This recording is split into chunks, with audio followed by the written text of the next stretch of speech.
स्वागत है आपका आपके अपने YouTube चैनल आदिगम स्टडी पॉइंट में। आज के इस वीडियो में मैं आपको क्लास 8 के SST बुक से चैप्टर नंबर 5 जिसका नाम है universal franchise and India's electoral system, इसको पढ़ेंगे, इसके बारे में बताऊंगी।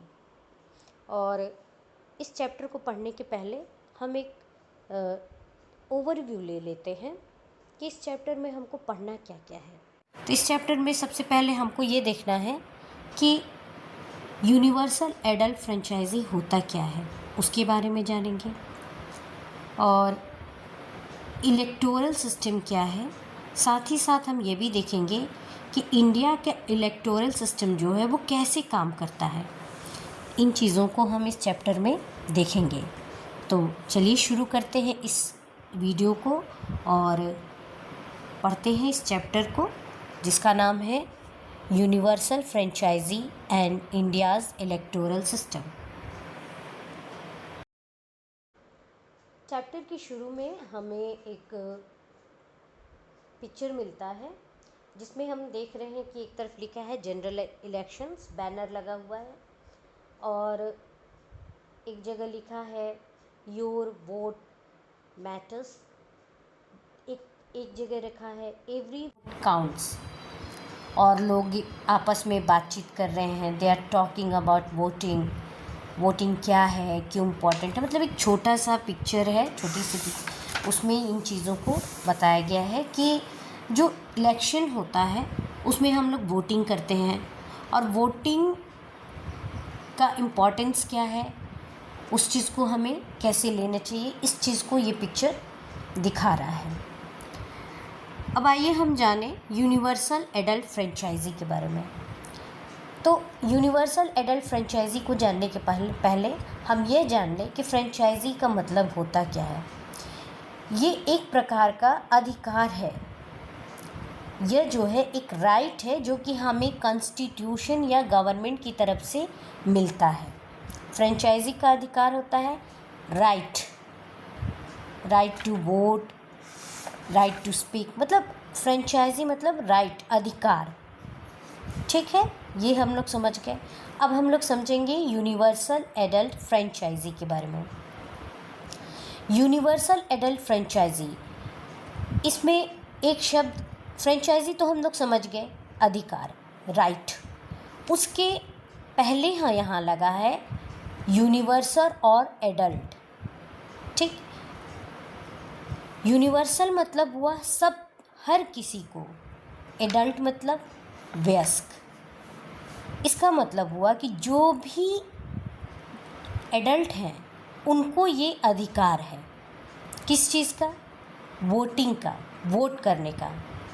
क्यों वोट करना है? तो अपने गवर्नमेंट को चुनने के लिए, अपने शासक को चुनने के लिए हमें वोट करने का अधिकार है। लेकिन शर्त है, हमें क्या होना चाहिए? एडल्ट होना चाहिए। तो इंडिया में एडल्ट होने की एज लिमिट क्या है, मतलब किस एज पे लोग एडल्ट ऐसा माना जाता है या गवर्नमेंट ऐसा मानती है कि आप इस एज पे एडल्ट हो गए, तो वो है 18 ईयर्स। जब आप 18 ईयर्स के हो जाते हैं आपको वोट देने का, वोटिंग करने का राइट मिल जाता है। लेकिन उसके लिए कुछ प्रक्रिया होती है, उसको फॉलो करना पड़ता है। हमें एज ए वोटर रजिस्ट्रेशन कराना पड़ता है, फिर हमारा वोटर आई कार्ड बन के आता है, फिर हम वोटिंग करते हैं जब कभी इलेक्शंस होते हैं। ठीक, तो अगर मोटे शब्दों में हम यह समझें कि यूनिवर्सल एडल्ट फ्रेंचाइजी क्या है, इसका मतलब होता है कि किसी भी कंट्री के हर एडल्ट को अधिकार है वोट करने का।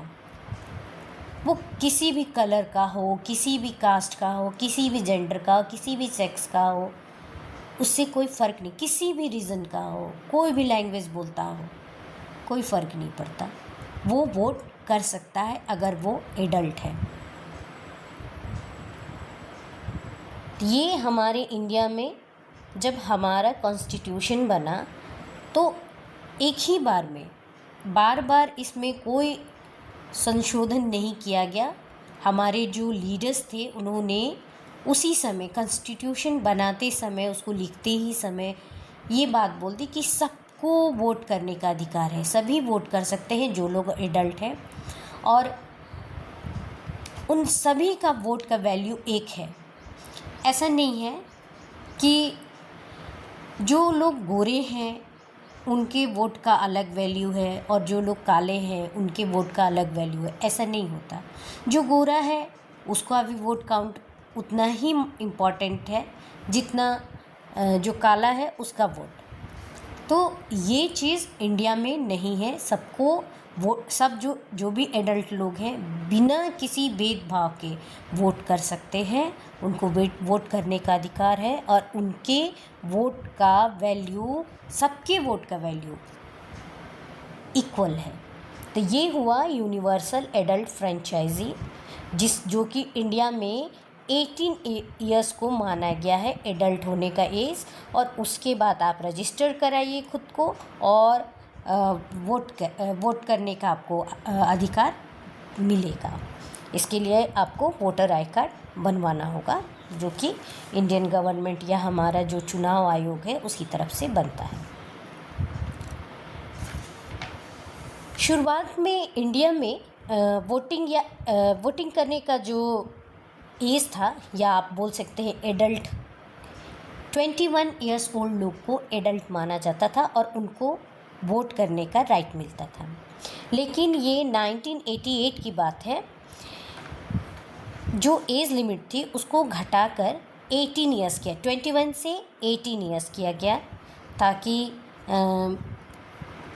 18 ईयर्स तक के लोग भी वोट कर सकें, जो कि जिसको बहुत प्रशंसा हुई जिसकी, और इसको बोला गया ये बहुत ही it was a good move.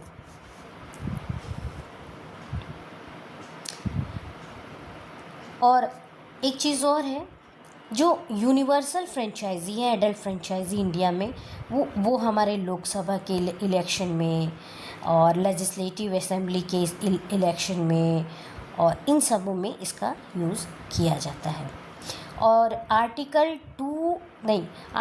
326 जो है यह हमारे यूनिवर्सल एडल्ट फ्रेंचाइजीज से रिलेटेड है। अपने इंडिया के कॉन्स्टिट्यूशन का आर्टिकल 326 यूनिवर्सल एडल्ट फ्रेंचाइजी से रिलेटेड है। तो आई होप आपको समझ में आ गया होगा यूनिवर्सल एडल्ट फ्रेंचाइजी क्या है।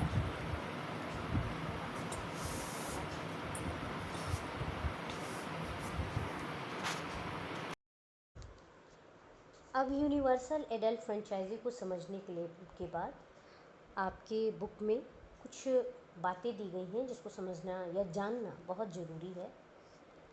यहाँ पे 2024 के इलेक्शन की बात की गई है। उस समय करीब 980 मिलियन थे इंडिया में, मतलब एलिजिबल वोटर्स थे, और ये जो अपने राइट का, वोटिंग के राइट का प्रैक्टिस कर सकते थे। कितने कॉन्स्टिट्यूएंसीज़ के लिए? 543 कॉन्स्टिट्यूएंसीज़ ऑफ लोकसभा, माने ये लोकसभा के 543 कॉन्स्टिट्यूएंसीज़ के लिए अपने वोटिंग करने का जो राइट है उसका प्रैक्टिस कर सकते थे, एलिजिबल ये वोटर थे। उसके बाद यहाँ पे एक चीज़ दी गई है कि इंडिया में 3.1 मिलियन इलेक्टेड रिप्रेजेंटेटिव हैं। कितने हैं? 3.1 मिलियन। ये लोकल बॉडी और लोकसभा वगैरह सब में मिला के है। इसमें ये बोला गया है कि 25 लाख जो हैं लोकल गवर्नमेंट बॉडीज़ से इलेक्टेड हैं, और ये सभी जो हैं डेमोक्रेटिकली इलेक्टेड हैं। ये चीज़ यहाँ पे दिया गया है, ठीक है। और इसके बाद कुछ चीज़ें दी गई हैं कि ये बताया गया है कि इंडिपेंडेंस के पहले सिर्फ 13% इंडियंस जो थे वो वोट कर सकते थे, और उस समय ये जो राइट था, वोटिंग राइट या वोटिंग का फ्रेंचाइजी तो जो था वो यूनिवर्सल नहीं था। ठीक, तो ये इंडिपेंडेंस के पहले की बात है जब हमारे यहाँ ब्रिटिशर्स थे। और एक चीज़ और ये बताई गई है कि इंडिया जो था उन कंट्रीज़ में से है जिन्होंने इंडिपेंडेंस के तुरंत बाद कोई भेदभाव नहीं किया, कुछ भी नहीं, और मैन वुमेन सबको एक संग यूनिवर्सल एडल्ट फ्रेंचाइजी का अधिकार दिया। मतलब कि जितना वोट का वैल्यू एक मैन का है उतना ही वैल्यू एक वुमेन के वोट का है। आप भी, एक लड़का भी वोट, मतलब एक पुरुष भी वोट कर सकता है, एक महिला भी वोट कर सकती है, क्योंकि बहुत सारी कंट्रीज़ में औरतों को फाइट करना पड़ा अपने वोटिंग के राइट के लिए। और स्विट्ज़रलैंड में ये 1971 में इन वुमेन्स को मिला। जो स्विट्ज़रलैंड की औरतें थीं उनको वोट करने का राइट जो है 1971 में मिला। बहुत, मतलब हमारा इंडिया कब इंडिपेंडेंट हुआ? 1947।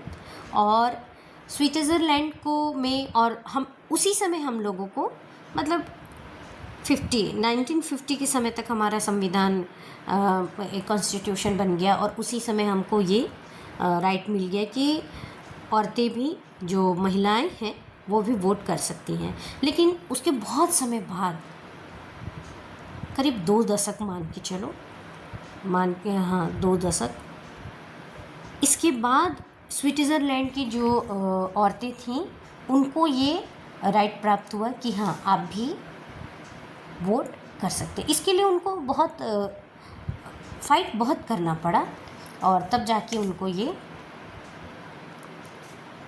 मिला। और यहाँ पे एक देख रहे हैं एक परेड के बारे में, सफरेज परेड यूएसए में 1913 ये दिखाया गया है। यूएसए की वुमेन्स जो है ये परेड करी है, ये अपने राइट के लिए, वोटिंग के राइट के लिए।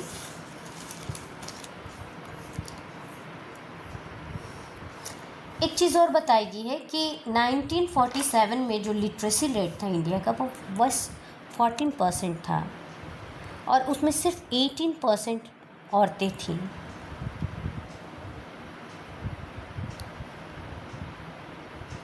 तो कुछ लोगों को कहना है कि मतलब वो लोग ये तर्क करते हैं कि जो वोट का राइट है सिर्फ पढ़े लिखे लोग को ही मिलना चाहिए। ये ऐसा लोगों का सोचना है। तो ये एक तर्क का विषय है, और इसमें मैं तो ये कहूँगी कि ऐसा कुछ नहीं है।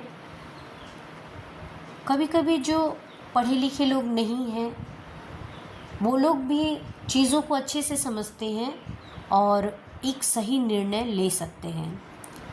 अनुभव एक बहुत बड़ी चीज़ होती है, और पढ़ के सीखने से, अनुभव करके सीखने में ज़्यादा नॉलेज प्राप्त होता है। ये मेरी राय है। बाकी मैं किसी के बारे में ये नहीं बोल सकती कि शायद और लोगों के ओपिनियन अलग हो सकते हैं, लेकिन ये मेरा ओपिनियन है। तो मुझे ये लगता है कि देश हम सभी का है, तो अगर हम पढ़े हैं या नहीं पढ़े हैं, लेकिन अपना शासक चुनने का अधिकार सबको है, और ये अधिकार किसी से छीना नहीं जाना चाहिए।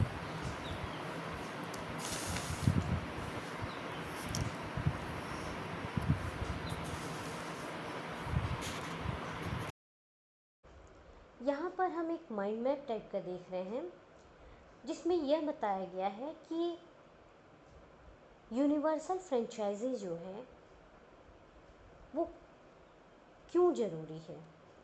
इसके कुछ रीज़न्स दिए गए हैं। यहाँ पे एक डायग्राम या माइंड मैप के जरिए इस चीज़ को बताया गया है। पहला पॉइंट हो जाएगा, एवरीवन इज़ इक्वल एक कंट्री में सभी लोग इक्वल हैं, और ये इस भावना को लाने के लिए ये जो यूनिवर्सल एडल्ट फ्रेंचाइजी है बहुत ज़रूरी है, और इसके द्वारा एक सबको इक्वल, एक समान होने की एक भावना आती है, जिससे देश में यूनिटी बनी रहती है। फिर है, अब इससे क्या होगा, सबको ये कह लें तो डिस्क्रिमिनेशन नहीं होगा। किस आधार पे? Caste, creed, sex, education, wealth, इसके आधार पे डिस्क्रिमिनेशन नहीं होगा। जब सभी इक्वल हैं तो कोई डिस्क्रिमिनेशन नहीं होगा। जब मैं जो एक काला इंसान है, मैं गोरी हूँ, तो अगर मैं गोरी हूँ तो मैं काले को एक समान अपने ही जैसा देखती हूँ। मैं ये समझती हूँ कि उसका भी उतना अधिकार ये है कंट्री पे जितना मेरा है, तो मैं कभी उससे डिस्क्रिमिनेशन नहीं करूँगी, किसी तरह की उसके साथ मिसबिहेव नहीं करूँगी। और उसके बाद दूसरा पॉइंट है, एवरीवन्स वॉइस मैटर। हर एक इंसान की आवाज़ जो है वो महत्वपूर्ण होती है। और इससे क्या होगा, जब सब कोई वोट करेंगे तो नेशन का फ्यूचर जो है, नेशन को बनाने में, उसके फ्यूचर को संवारने में सब कुछ का योगदान रहेगा। तीसरा पॉइंट है, इलेक्टेड रिप्रेजेंटेटिव जो है वो अपने एरिया के लिए जवाबदेही तय करते हैं। वो अपने एरिया के लिए जवाबदार होते हैं। देखिए, अगर मैं इस एरिया में रह रही हूँ, मान लीजिए मैं किसी एक पर्टिकुलर एरिया में रह रही हूँ, वहाँ का जो रिप्रेजेंटेटिव है अगर वो जीतेगा तो वो अपने एरिया को देखेगा, अगर वहाँ से जीत के जाता है तो वो अपने एरिया को देखेगा। तो अगर मुझे कोई प्रॉब्लम होती है तो मैं उसको बोलूँगी कि भाई हमारे एरिया के तो रिप्रेजेंटेटिव आप हैं, तो हमारे एरिया में ये प्रॉब्लम है, तो उसको आप सॉल्व कीजिए। तो इसलिए यूनिवर्सल एडल्ट फ्रेंचाइजी जो है बहुत इम्पॉर्टेंट है। और इसके साथ किसी एक देश के भविष्य का जो देश का जो भविष्य है वो अच्छे से डिटरमाइन हो सकता है। और ऐसी भी बहुत सारी चीज़ें हैं, और कुछ चीज़ें आप भी ऐड कर सकते पे ब्रैकेट छोड़ा हुआ है या स्पेस छोड़ा हुआ है जिनमें आप इन चीज़ों को ऐड कर